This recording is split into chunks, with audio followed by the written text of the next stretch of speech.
And so let's begin. So just a little bit of background here, Alice. So I'll put in the chat. So we've been working with some of the Washington state data. So in specific, you can make public records requests and actually get the traceability data dumps. So for example, let me find the specific link and I will put it in the chat.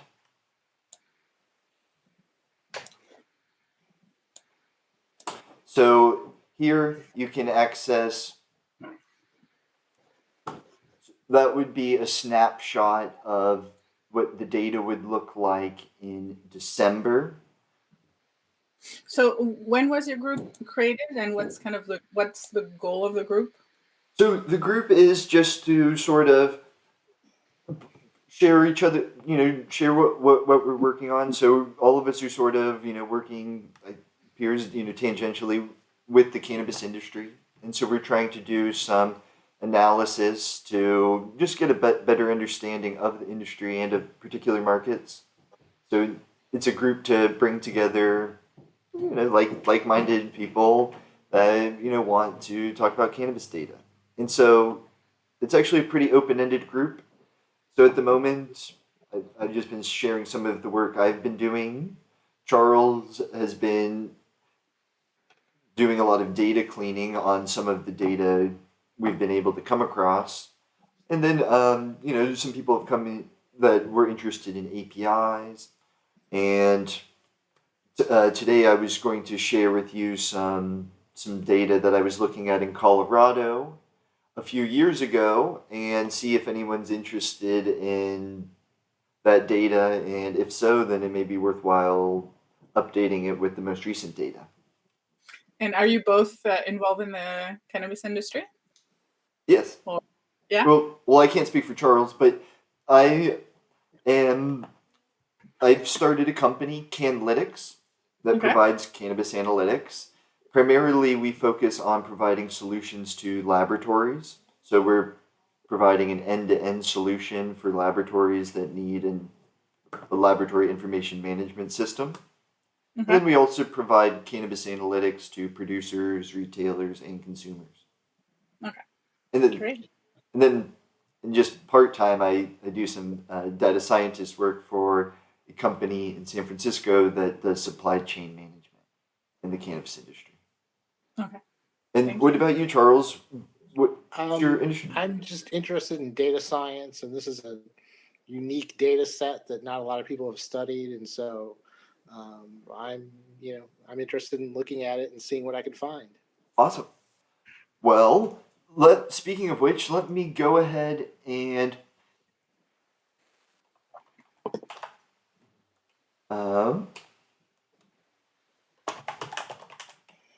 share with you some more resources. Let me just get everything.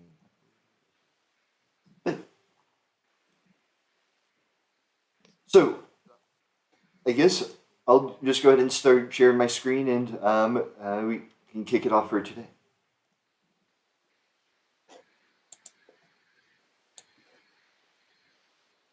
All right. So some of the data sources that I've been looking at were a while back I had started writing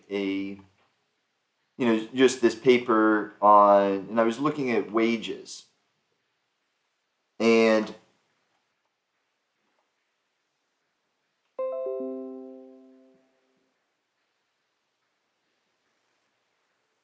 I recently saw this post by Leafly, and I'll also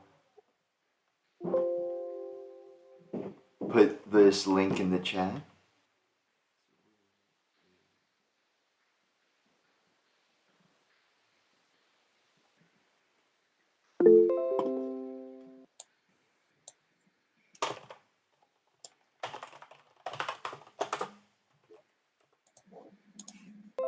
So long story short, it's a post by Leafly, and they're talking about how there's there's a large number of jobs in the cannabis industry. It's a growing field, and that was an area that I'd looked at previously.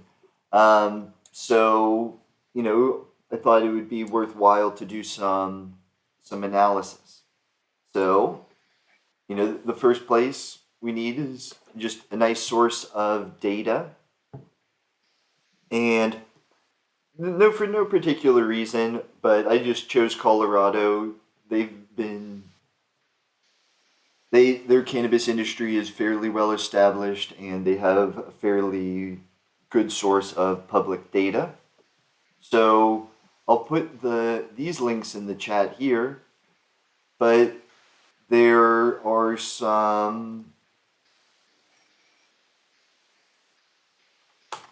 there's some good data about the actual number of licensees in Colorado.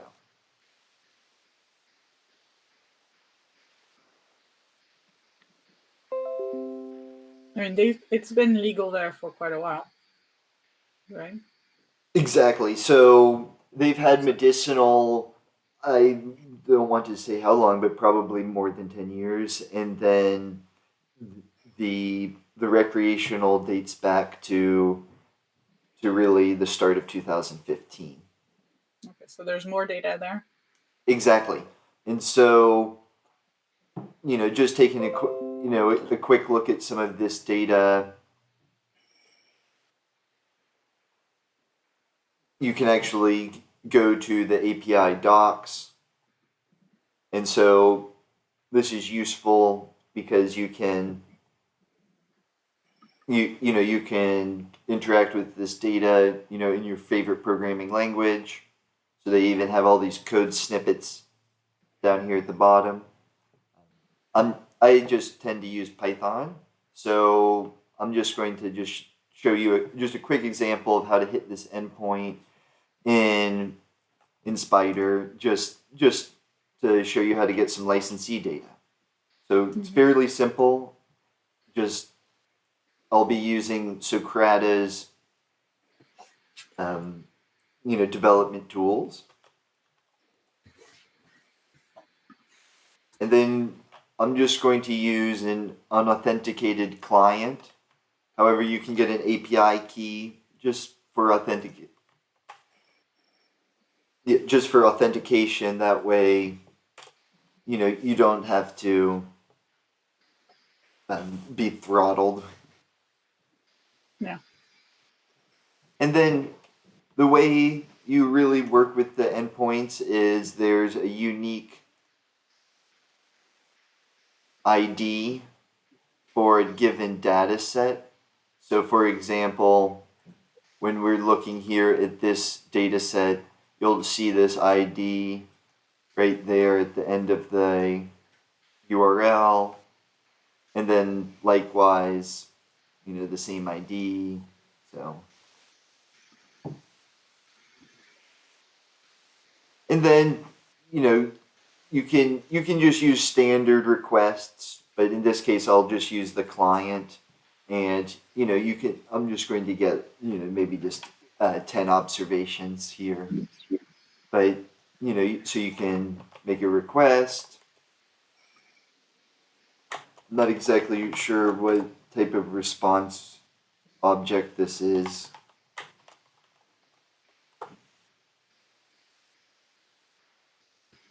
But we can convert it to a pandas data frame.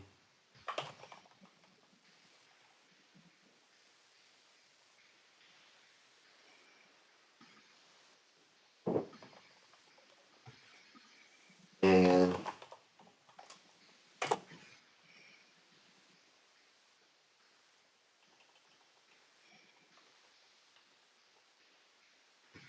so then you can look at observations. So I didn't actually save this data to the GitHub repository because it does have people's actual names. So, I guess that's in the public, that's public information. But it's of no interest to me. But what you could, I just essentially just went and did a count of the number of licensees by county. I think you get people's city, so from the city you can deduce the county, and then you can just get a nice county count. If there's other fields here that may be of interest, not many people fill them out, but there are degrees. So some people.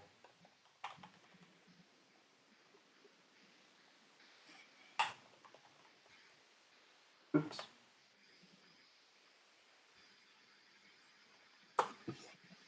So some people will list their degrees and their specialties. So that could be an interesting. Can't spell today. But that would be an interesting analysis to look at what specialties and degrees people in the cannabis industry tend to fall into. Because there's people from all walks of life in the cannabis industry. All right. And so just to kind of get back on track here, just to kind of show you, the actual work I was doing here. So I'll actually show you the data. So I did recently. Say that one more time. Sorry, can I ask you in this data set, so professional and occupational license, are we talking about people who work for a certain business, or are we talking about the businesses themselves? I'm looking at the data frame right now, and So in Colorado, you have to have a license to work in the cannabis industry. So okay, these are employee specific licenses. So I think they're tied to a specific person. So yeah, is there somewhere where it says the company that they work in, if they are working in a company? I was looking at that and I couldn't find that because Okay. that would be like you kind of hit the nail on the head that would be an incredibly interesting breakdown um, to look at firm size, right? Yeah. I mean, in the leafy graph that you had, the infographics, it was, or maybe in one of your slides, you say you have like the company has between 1 and 10 employees, or Ooh, between yes. 10 and 30. So now I was going to kind of show you some of the. So this is some of the research that I was doing. So so we're here talking about data science applied to the cannabis industry, and so the way you can really capitalize and make interesting observations is to combine data sets. So you can get pretty rich data out of one data set, but now if we start to combine data sets, we may have to make some approximations and estimations, but we can start to get some insights here. So this was a survey that was done in 2014. So this is going to be dated, and plus I did this research in 2017. So the things I'm sharing with you are almost 4 years old.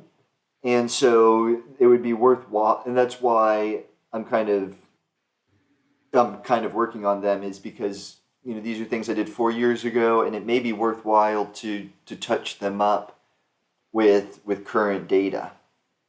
So that's why I'm sharing it with you in case any of you want to work on this type of stuff as well.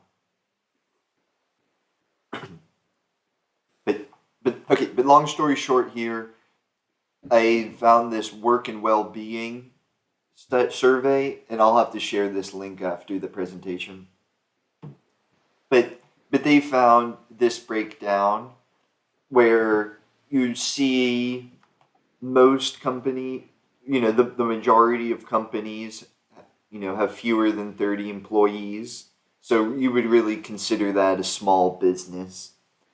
And then, there are a handful of large companies with greater than 50 employees. But this is probably not the typical breakdown that you would see in a typical industry. Was somebody going to say something? But I'm just conjecturing, but I would imagine that in other industries you may see employees typically working for large companies. But that's just a conjecture. I would actually have to look at the data.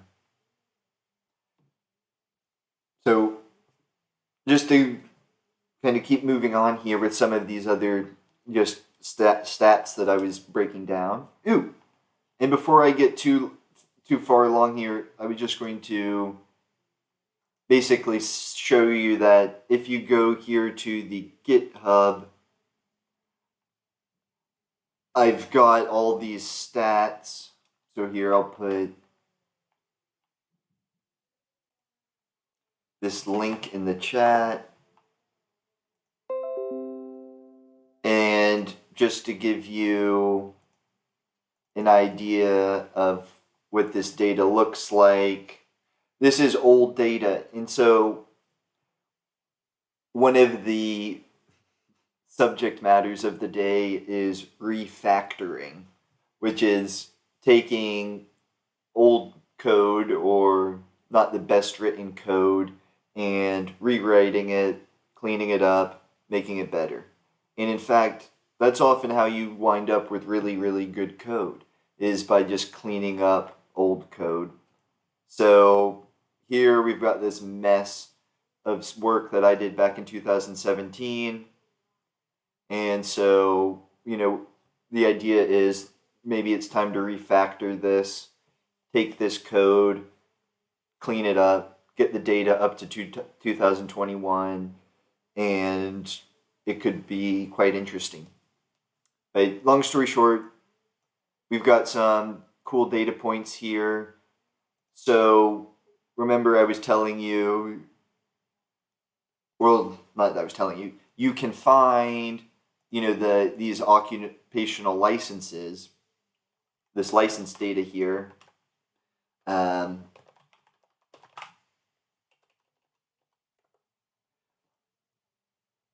But you just have people's cities, so you have to actually do a bit of legwork to count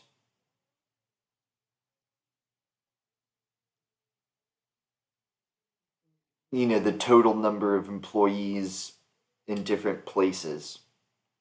And in fact, you may even have to go to the archives to get the actual month by month. So I'll start sharing some of these resources as I populate this to the recent date. But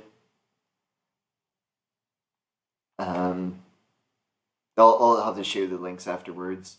But I've gone ahead here and month by month just created totals. So I've got total occupational licenses. There's a bunch of real cool data points. I probably wouldn't have formatted the keys like this today. Like snake case would probably be preferred, but this is what the data is. And so you've got all the licensees here. You have all the sales. And then you have some of these fields that I started to calculate, which are, things like, this is sort of, occupational licenses per business license. So, we don't know we don't know how many employees actually work at each particular business, which would be awesome because then we could get some really granular stats. But we can still just see the average number of licensees per license. And so what you see if you look at that number is, you see it just in the early 2 years start to rise. So that's an indication that you're moving from small to large businesses. But still, 11 employees per license is quite small. But okay, so we've got some good data here. So now remember rule number 1 about data. Look at the data. So here is the growth of occupational licenses. So this is just how fast our license is growing. And so as you would expect, when Colorado first started in 2014, it looks like,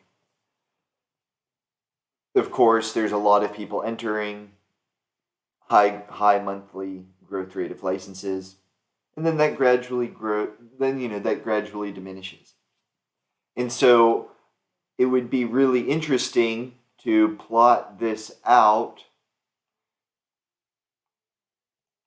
It would be real interesting, to plot this out and, see what's happening all the way up to, 2021. So that is sort of the objective at hand.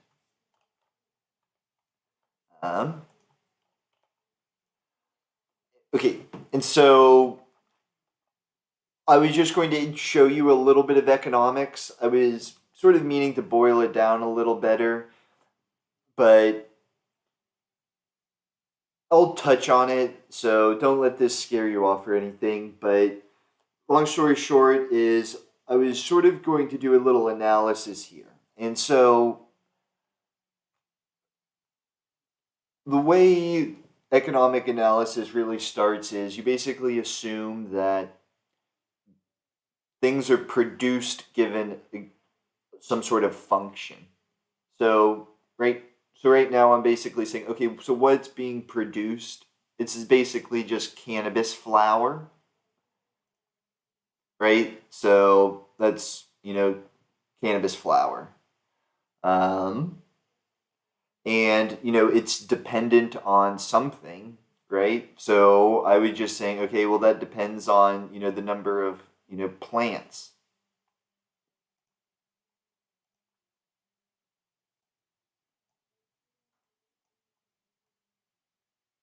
Right?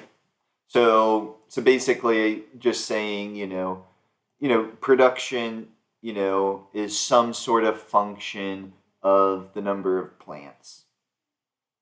And what's nice is if you take the log of both sides, because you can, apply any function to both sides, then you just get a nice linear function which you can estimate with a regression.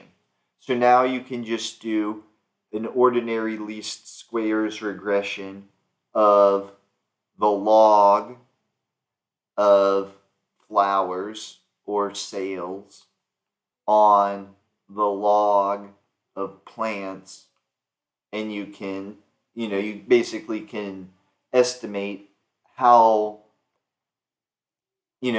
productive the market is. And so this alpha is basically a measure of how productive the market is. If it's, really close to 0, you're not going to have it's going to be a really inefficient market. You're going to have to grow a ton of plants to just produce a tiny little bit of flower. But if alpha is close to 1, then you don't, it's it's a very efficient market, and you're getting a lot of flower for the number of plants that you're growing. So that is the simplest, production function. And so now we're going to introduce labor, right? Because plants don't grow themselves. So here you just have plants and you have flower. Okay? But now we're going to say, okay, we've got the same thing here. We've got our production.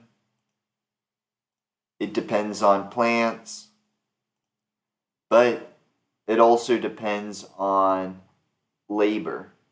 So you need plants or capital. So, K is essentially all physical goods. So just anything physical required to produce. And then L is any labor. So that is your managers, that is your just your standard cultivators, your operators, all their time and energy, thought power, all that. And so, we're basically saying, okay, given that, and the state, and then you've got just things that are taken as given. So this is just your tech. So that's just your tech. And, and that's essentially your efficiency.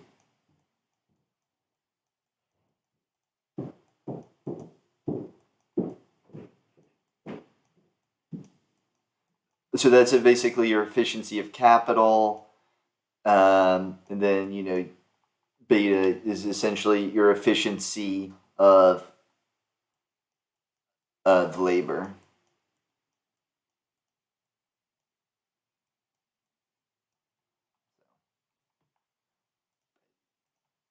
Okay, so that's just sort of the mental framework,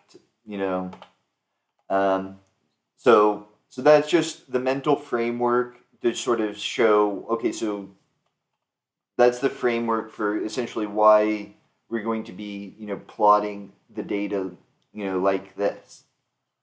And so this is so basically, this is 3 dimensions, right? So this is Y, your production, K, your capital, and L, your labor. So this is really a 3-dimension. So you can think about that as like a 3-dimensional dome.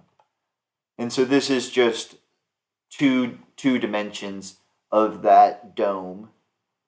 And so here I've plotted occupational licenses, which would be our labor, right? So this is basically, LT down here. So down here we've got L.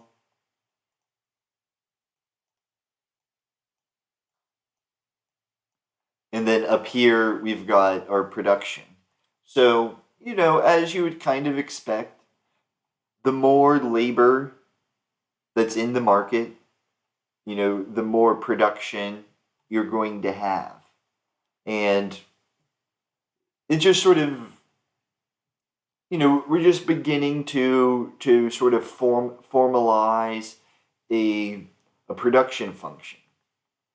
Okay, and so why?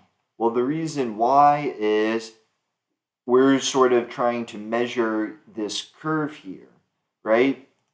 Because, we want to know, okay, does that curve go like that? Does this curve, go like that? Because, right here, you would have like, highly efficient labor, and down here you'd have, real low efficient labor. And, essentially what economic theory tells us is, the higher your efficiency of labor, the higher wage you can expect to get. And so here's a similar chart with the medical industry.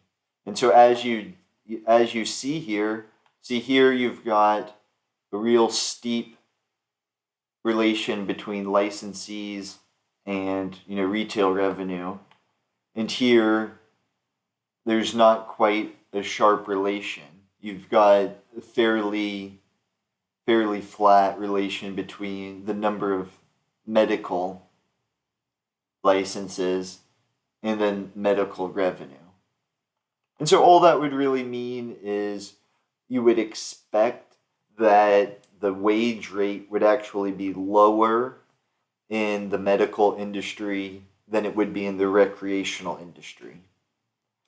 So that would just be a hypothesis that you could make from looking at this data and using economic theory. But it's nothing more than a hypothesis, and you'd actually have to look at the wage rates in the two industries. So, and then here's just the actual economic theory behind it. So, basically,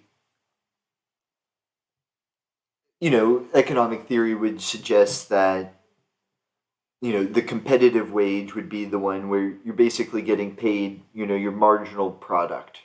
So what that says in simplest terms is you're going to produce a certain amount of value for your work. No one would pay you more than the value you generate, but if they're paying you less than the value you generate in a perfectly competitive market, somebody else would come along and say, hey, somebody's paying him less than the value he's producing, or she, then I'm going to, pay them just a little bit more.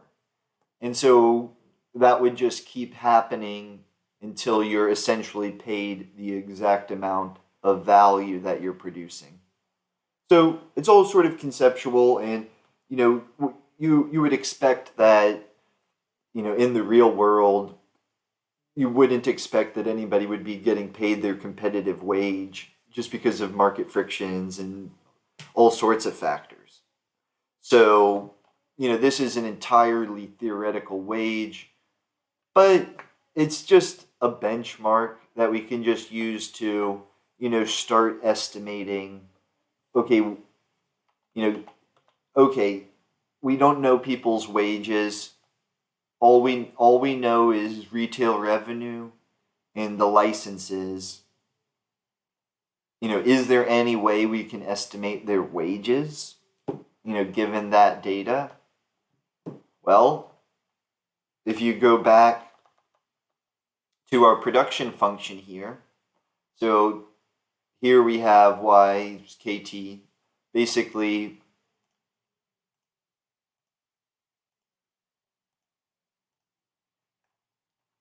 we're just going to add, LT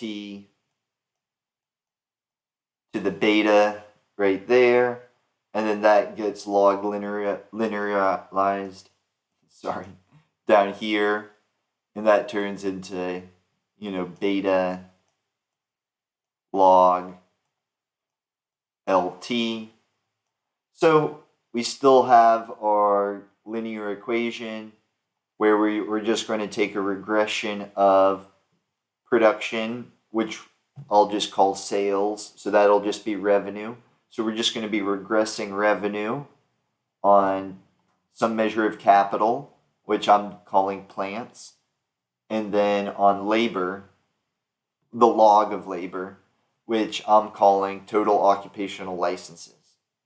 So it's all just a crude approximation, and just seeing what we can make fit. But it's just interesting to just sort of make this visual conceptual model of the industry.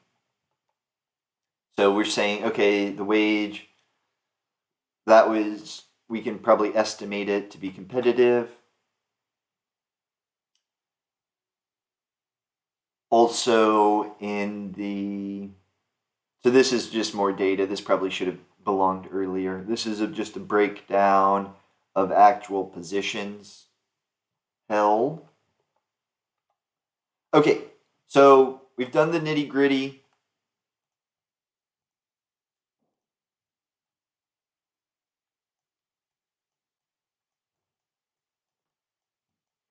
Now we want to calculate this.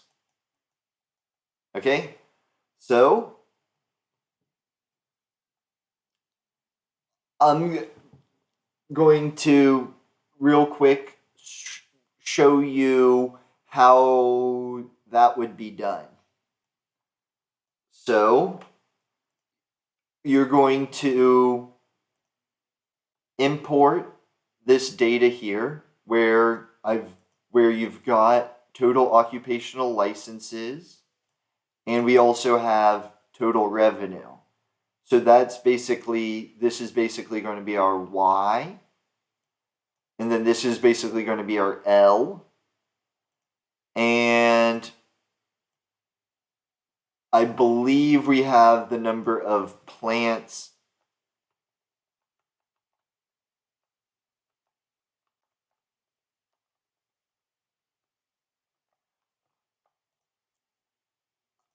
I think, yeah, so here I should have average cultivated plants. So let's, read in that data. Hopefully everything's there. Number one rule about data, look at the data. So this is total revenue. Oops. There we have total plants, which will basically be our KT.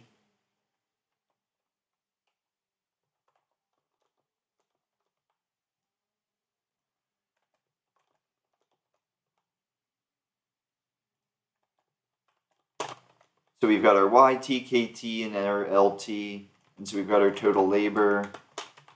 Also, and this is what I was wanting to talk about, refactoring. This is old, bad code that needs to be refactored. So I wouldn't really actually recommend labeling your variables like this. So like for Python, you should probably go, total labor. So this code needs to be refactored.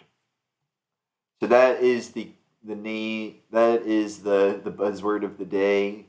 And so this code needs to be refactored. Remember earlier I said it's real interesting to supplement your data with external data sources.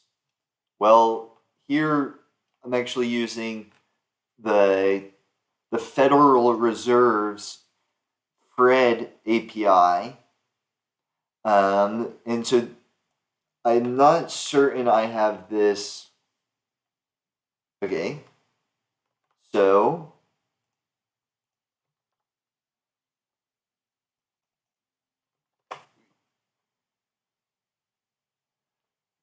we'll need to install the FRED Python API, and so let's actually just see if we can't do that real quick.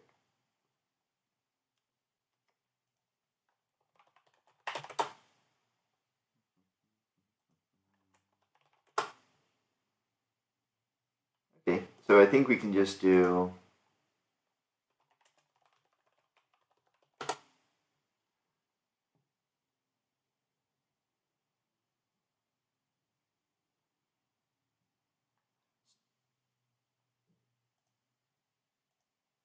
okay, and so what I'm using here is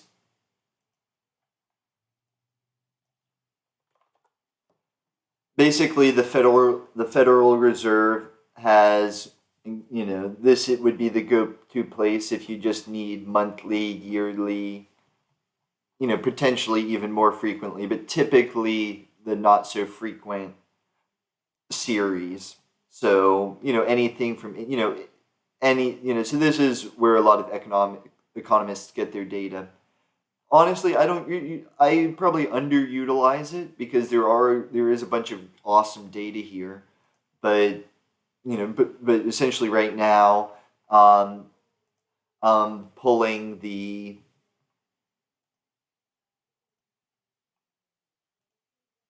right because we're estimating the wage rate, so it wouldn't be any fun to just pull the average wage data. But basically, what I'm pulling here is just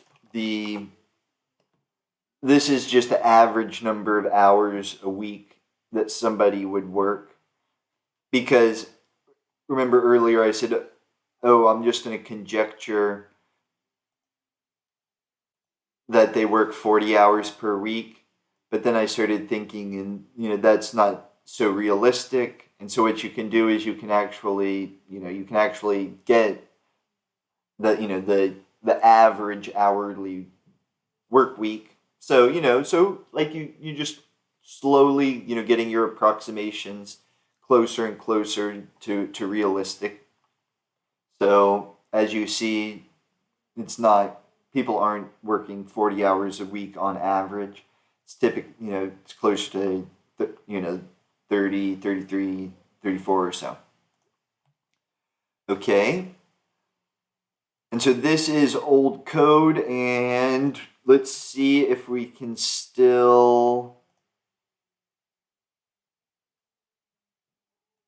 get this to work. So it looks like we need numpy.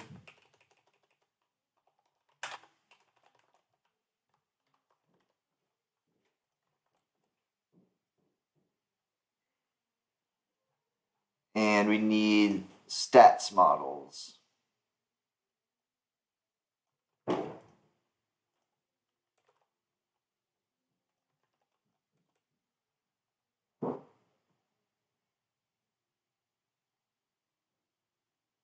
And so essentially what I'm doing here is just getting everything ready for this regression. I'm just getting the log of y, the log of capital, and the log of labor, as well as a constant just to represent technology. And this is where we're going to start off-roading a little bit. I need to probably touch up this code. So I'm not even going to promise that it's going to work here, but we can at least give it a shot.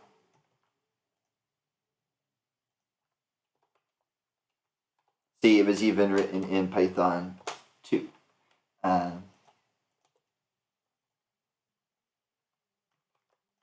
So we're going to do a regression here. Okay, and so remember, we barely even have any data. Well, we have some data. We can get a lot more data. So we only have, 29 observations. So it would be much better to run this through 2021. And look, we're estimating these exact things. So we estimated our constant. So we just estimated that term.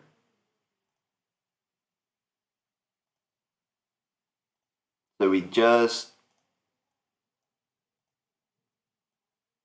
estimated that. This whole term. Then we estimated x1,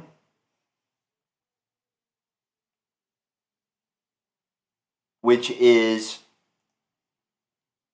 alpha. So whoops.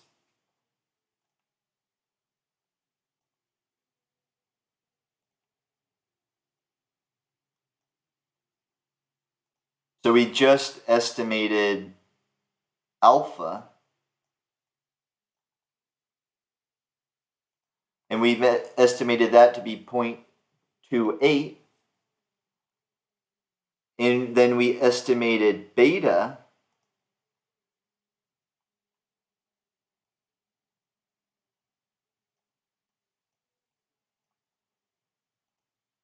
to be 0.0684. And if you look at this, if you add these two coefficients together, well, it's not quite 1, but essentially, economic theory would suggest that alpha plus beta would equal 1. So we're obviously leaving some explanation left on the table, right? There's still about 10% of efficiency that's not really being explained here. But, we're still explaining, a lot of, you know, alpha and beta, but they're close to what they should be, theoretically. And so remember, so this is just a measure of efficiency. So remember, the closer to 1 it is, the more efficient it is. So here we've got fairly efficient labor, and then capital is not as efficient. And remember, if we go back here, so we now have beta. Remember, so beta is, remember, beta is like about 0.6 or so. So now we can actually calculate the competitive wage. So now at any given point in time, we can say, okay, what is the competitive wage, right? It's just going to be the total amount of sales divided by the total amount of labor, times 0.6. So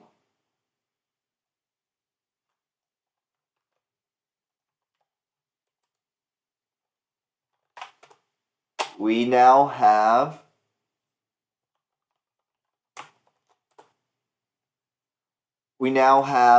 the competitive wage, or an estimate. So this is, let me really benchmark that there. This is, essentially, a complete estimate. Keep in mind all of the assumptions we've made along the way. So we first assumed that production is a function of plants and labor. Obviously, production is more than a function of plants, and simply measuring labor's total occupational licenses is also sort of a big mental stretch. So we did some mental gymnastics there, and just, in fact, the assumption that this is what the production function looks like, that's also an enormous assumption. And then we assumed that everything's, perfectly competitive. And, obviously, there's a lot of factors, that come into play there. And so long story short, there's lots of considerations, but we're estimating, a competitive wage, is fluctuating around, somewhere between, 9 and 11, dollars per hour. And so, like I said, this is an estimate, and we actually can put confidence intervals on that. And I think I've done that.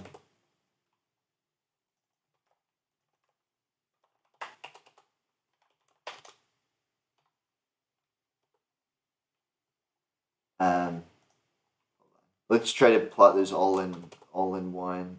So hold on, I'll be bringing this home here.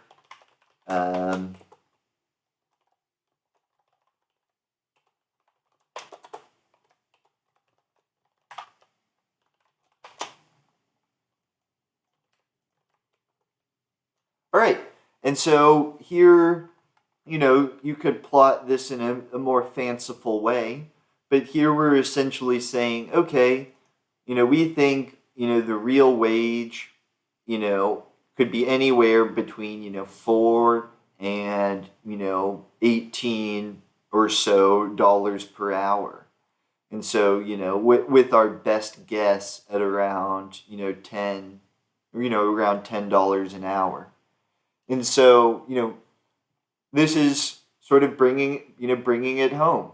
So basically, given,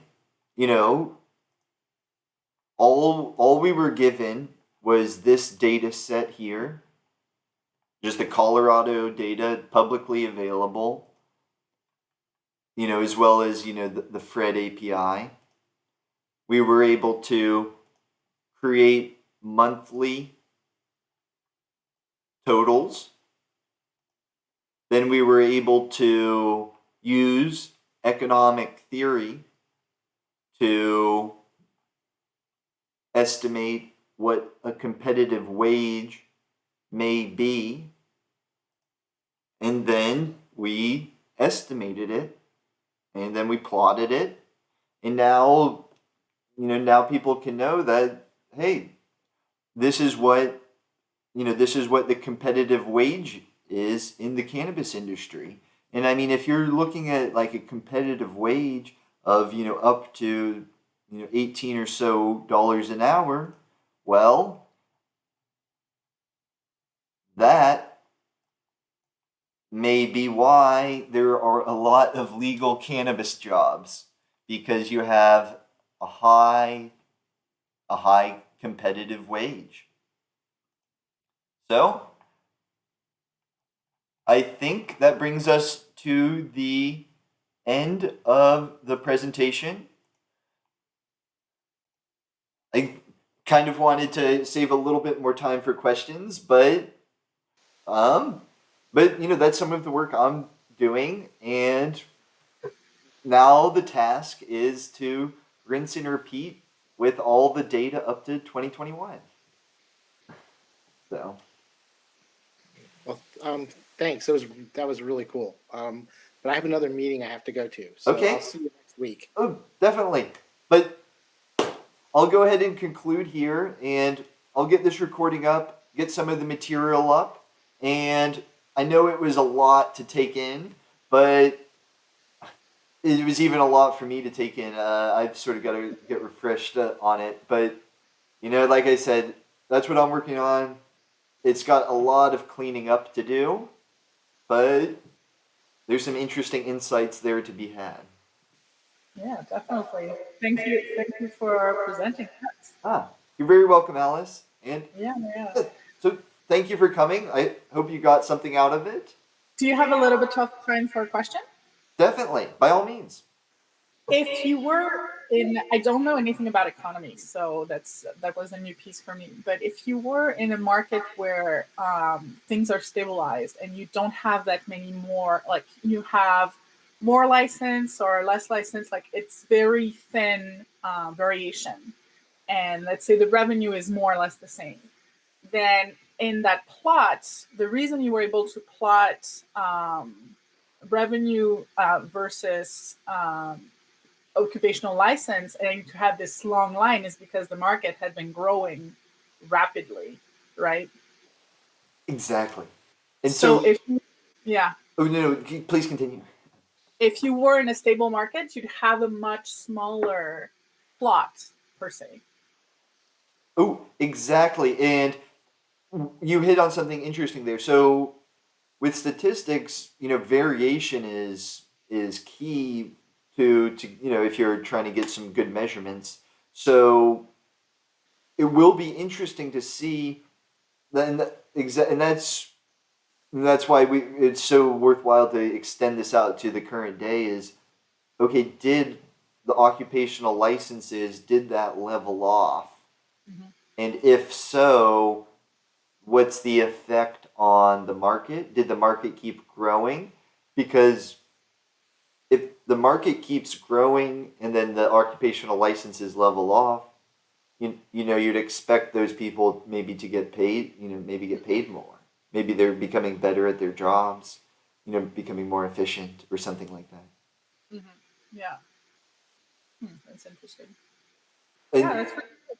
and so yeah, so it's exciting. And so I'd wanted to extend this out to 2021 for today, but there's a good bit of data wrangling ahead. So that's why I wanted to go ahead and share what I had with you today. And The data that you had for 2014 and 15, you had in a spreadsheet. So that was something that you got from a different data source than the links you shared. Is that?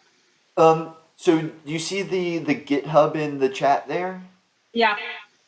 So I so there is an Excel spreadsheet there. You may have to essentially clone the GitHub.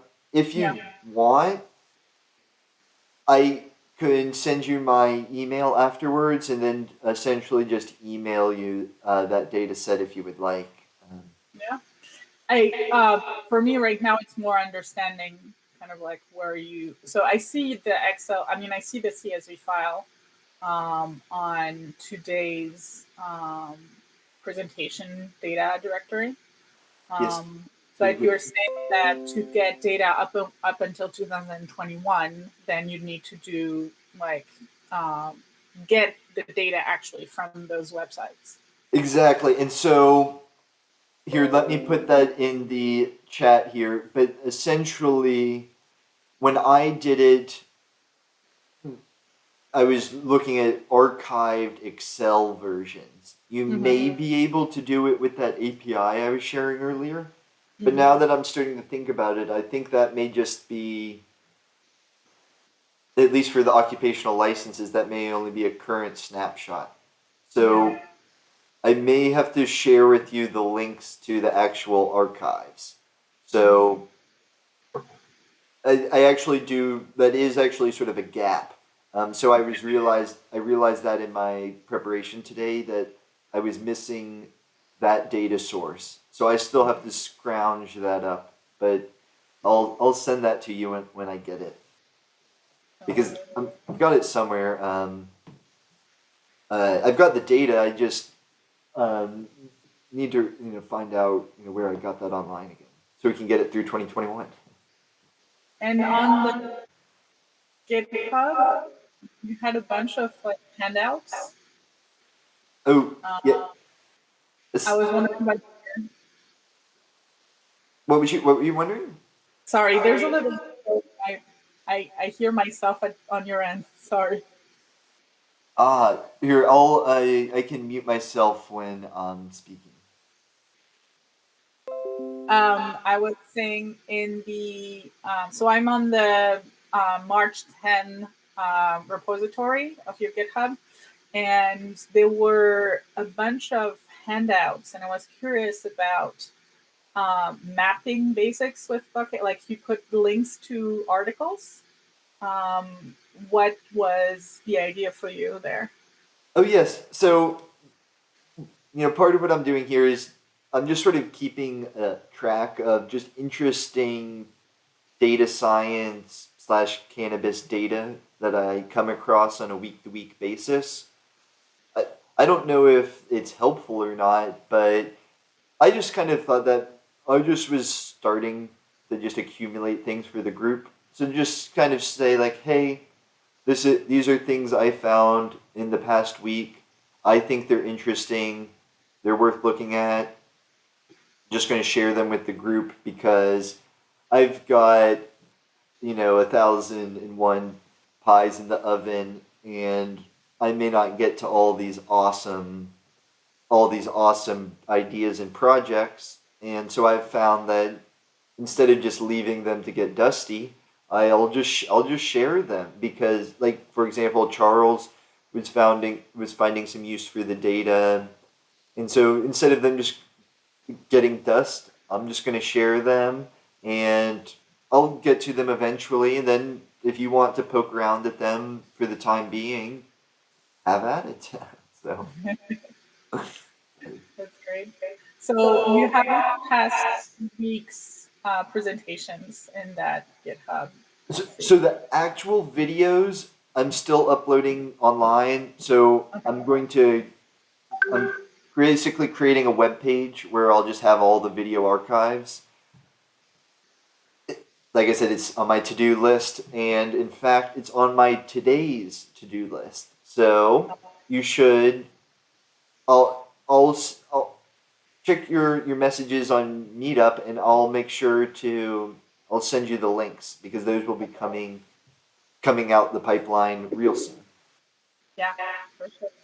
Um, do you have some time to talk just in general about data science? I don't know. I don't want to take too much. Oh, I definitely do. I'm always happy to talk about data science.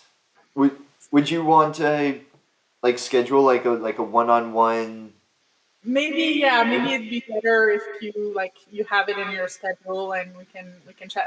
I'm an aspiring data scientist. Awesome.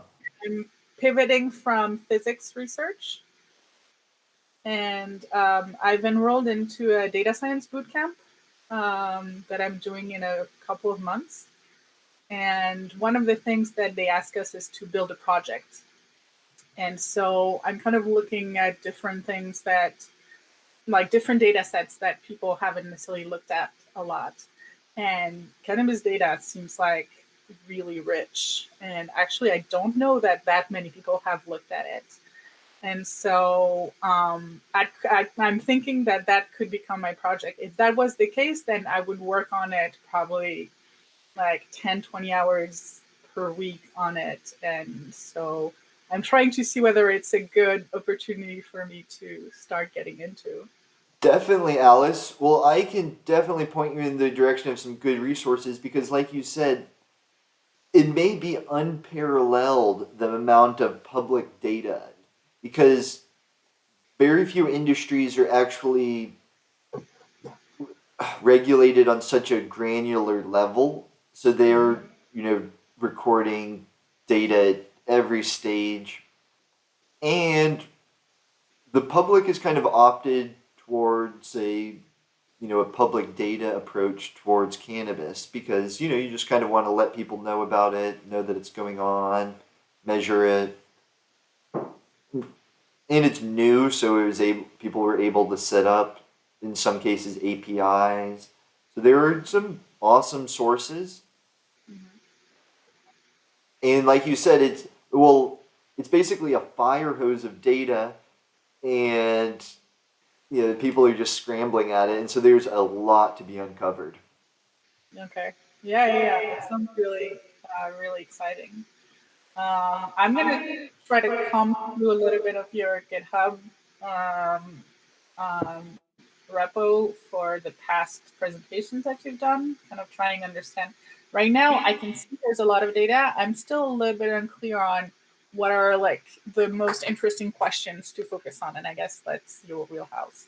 Ooh, So, well, the warning: the repository is a bit of a mess right now. It needs a bit of cleanup.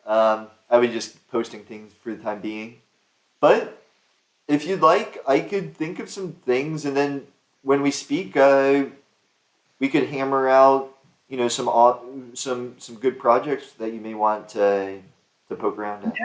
that sounds great. Do you know what your availabilities are in the next this week or next week or Um, I'm always available afternoon, and then on Fridays I'm usually wide open. okay? So How about tomorrow afternoon? definitely. Okay, Do perfect. you have a Let's say time that's best for you? 2 p.m. Yeah, and tomorrow is. Thursday. So I do have an engagement at 2:30 on tomorrow. So If we can do Friday. How about I'm gonna send you an email and you think of the best time for you. I'm gonna give you my time windows when I'm free, and then you pick the time. Awesome. Okay. All right. Well, this is exciting, Alice. It was awesome meeting you. Can you put your email in the chat? Yes. So you can just reach me at keeganskeet@gmail.com. All right. Well, it was great. I wanted to attend this 3-4 weeks ago, and I couldn't, and I'm really glad I got to do that. Well, today ended up being an interesting presentation.